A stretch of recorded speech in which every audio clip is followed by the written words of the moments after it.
Bonjour tout le monde, j'aimerais dans cette vidéo-là expliquer comment fonctionne le coaching mental sportif.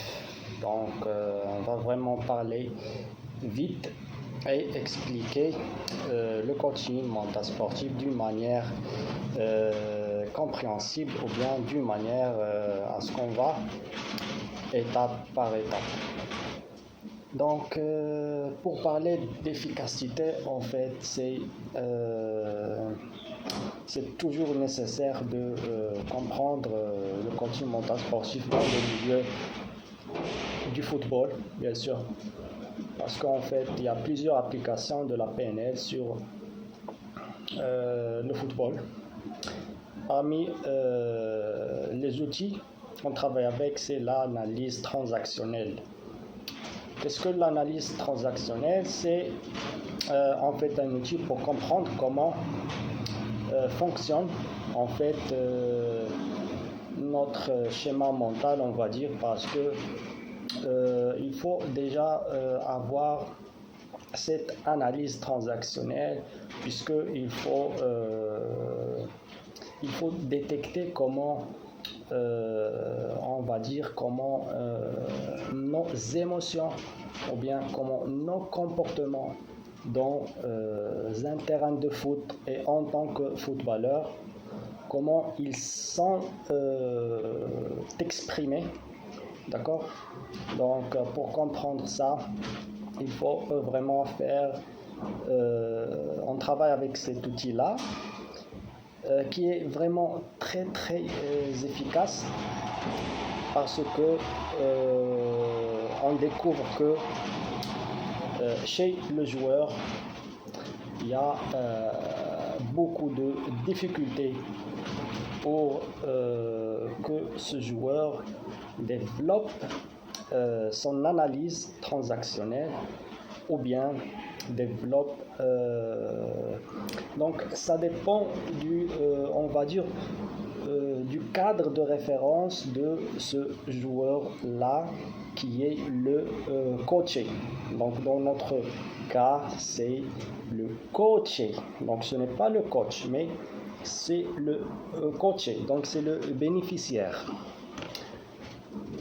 C'est toujours important. Pourquoi? Parce que il faut avoir cette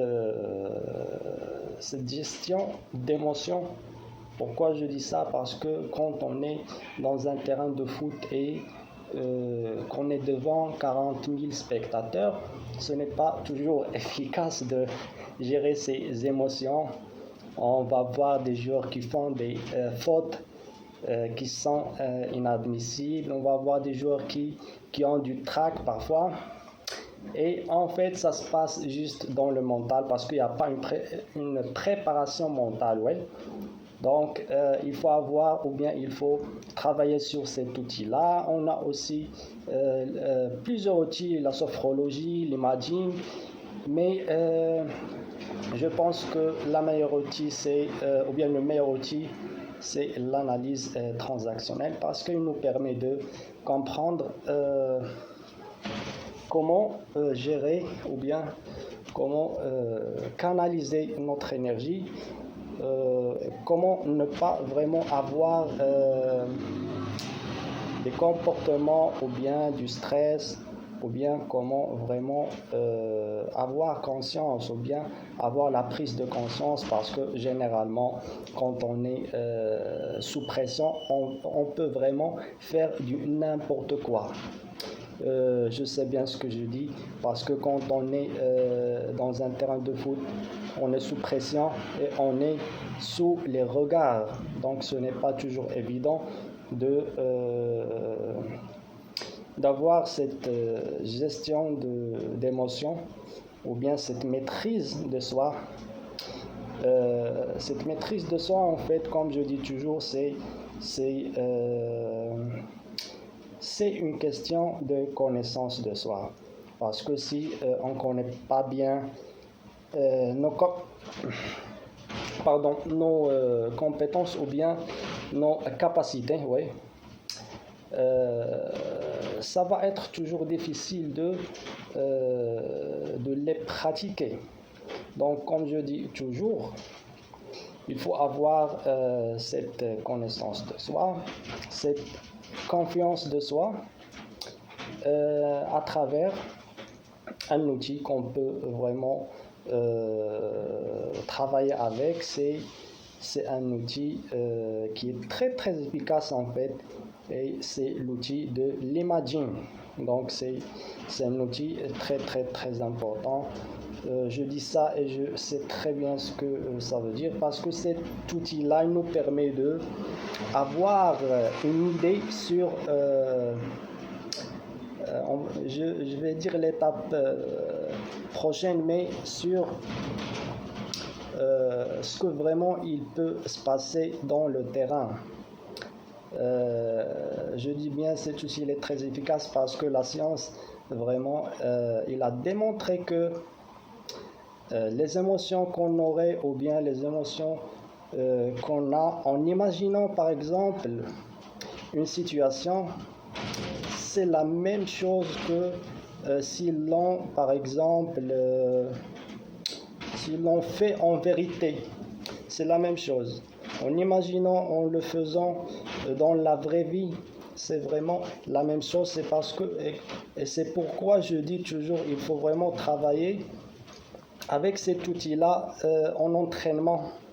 Donc en entraînement, il faut se poser la question, pourquoi par exemple moi je suis en entraînement et que il n'y a pas de pression, je suis seul et vraiment je fais par exemple des coups francs, des buts magnifiques.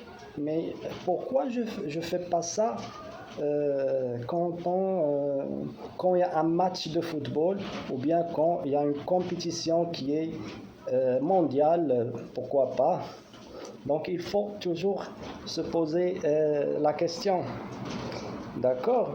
Donc c'est toujours les outils de PNL, ils font toujours preuve de efficacité et de vraiment de challenge. Ce sont des outils qui sont très efficaces, et ce sont vraiment des outils qui vont permettre aux sportifs ou bien aux joueurs de changer à 100%. Je dis bien qu'on peut vraiment travailler avec des joueurs qui ont peu de confiance, qui ne savent pas comment gérer leurs émotions.